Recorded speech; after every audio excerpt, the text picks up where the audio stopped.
President Trump endorsed Rick Scott's bill to lock the clocks in the current daylight savings time.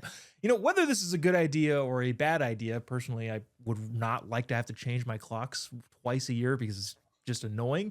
But whether or not it's a good or bad idea, I kind of think that the lib states, if it passes, will say, well, this is a Trump thing and we're not going to do it. We're going to keep changing our clocks.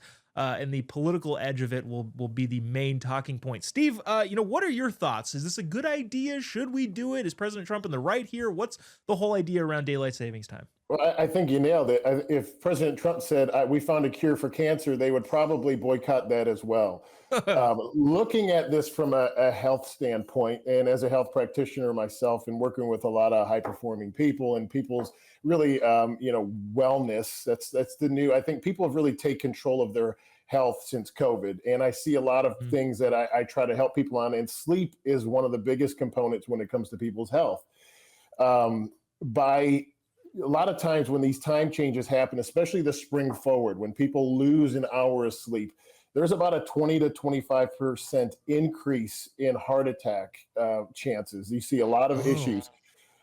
There's also some studies that have shown that people that have court cases around the time change, the judges are less favorable to judge on your side going through this because of the lack of sleep.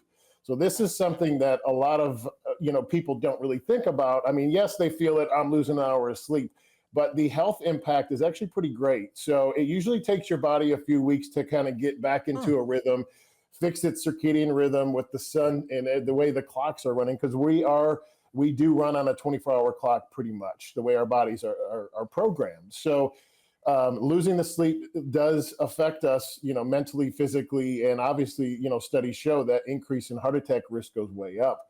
So I think it is good that we do fix our clocks, not have the time changes. Some people do travel a lot when they're jumping time zones, et cetera. But when it comes to, what we do day to day, I think it's going to be good that we fix the clocks. Those are some very interesting and compelling arguments that I don't think that I've heard yet.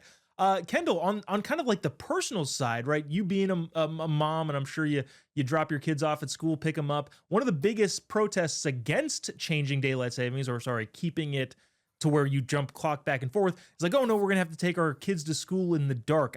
How much of a factor does that play in your everyday life? And I know you're just a small sample size, but I'm curious, is that like an argument that makes sense to you? It's definitely inconvenient standing at the bus and it's dark outside. However, I agree with Steve where, like, health benefit wise, we just need to stay on one of them. And I really don't even care which one. I don't know which one this is even for.